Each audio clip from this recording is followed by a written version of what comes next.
m'appelle Sylvain Lefebvre, donc je suis le directeur du site Ajinomoto basé au Neubourg. J'ai rejoint la société Ajinomoto depuis 6 ans et auparavant j'ai été dans le groupe Nestlé France où j'ai eu déjà l'occasion de travailler avec Assemia dans le cadre de la mise en place d'une ligne de conditionnement dans le cadre de l'amélioration de l'ergonomie du poste de mise en carton. Alors, le besoin qui nous a amené à contacter Assemia, on a eu l'autorisation d'investissement d'une nouvelle ligne de production d'un produit japonais, qui est le gyoza. Et dans ce cadre-là, nous avions des besoins en termes de transitique, c'est-à-dire de gestion du flux de barquettes et également la gestion du flux de produits après démoulage. Voilà. Nous avons dans ce cadre-là contacté 5 sociétés différentes, dont Assemia, avec un certain nombre de contraintes que nous avions, c'est-à-dire des contraintes de place, des contraintes de flux de barquettes, des contraintes d'ergonomie de poste, et surtout un produit qu'on connaissait très mal, même s'il est déjà fabriqué au Japon, que nous, en France, on connaissait très mal. Donc c'était une contrainte supplémentaire relativement importante. Alors pourquoi a-t-on retenu la solution Assemia? C'est que compte tenu des contraintes que nous imposions, Assemia a eu l'opportunité de nous présenter quelque chose qui nous semblait relativement viable par rapport à la complexité du projet. Et c'était le début de l'aventure avec Assemia.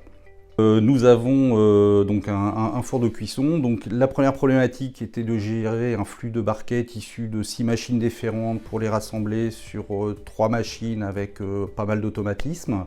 Et puis la deuxième contrainte, c'est la possibilité de pouvoir démouler les produits des barquettes de manière à récupérer les barquettes d'un côté, les produits de l'autre pour alimenter des ensacheuses. Ce qui s'est passé, c'est que nous avons commencé à travailler ensemble en partant d'un certain nombre d'hypothèses. Assemia nous a proposé une solution qui nous paraissait viable, comme je le disais.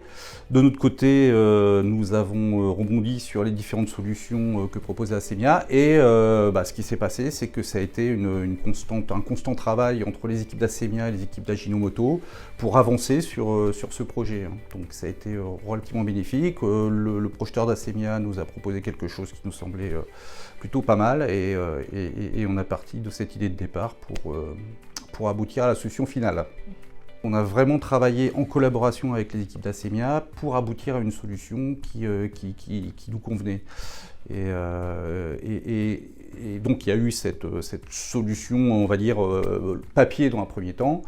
L'objectif ensuite, c'était de passer du papier à la réalité. Et là également, on a été en permanence en collaboration avec Assemia pour trouver toutes les solutions nécessaires à la mise en place et au démarrage de cette nouvelle ligne.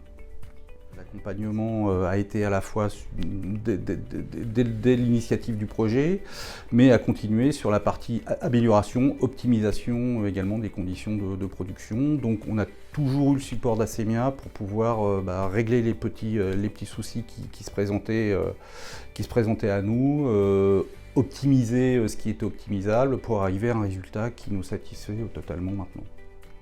Des équipes disponibles, des équipes très à même de travailler en collaboration et ouvertes à la discussion et ouvertes aux propositions. Donc ça s'est très bien passé.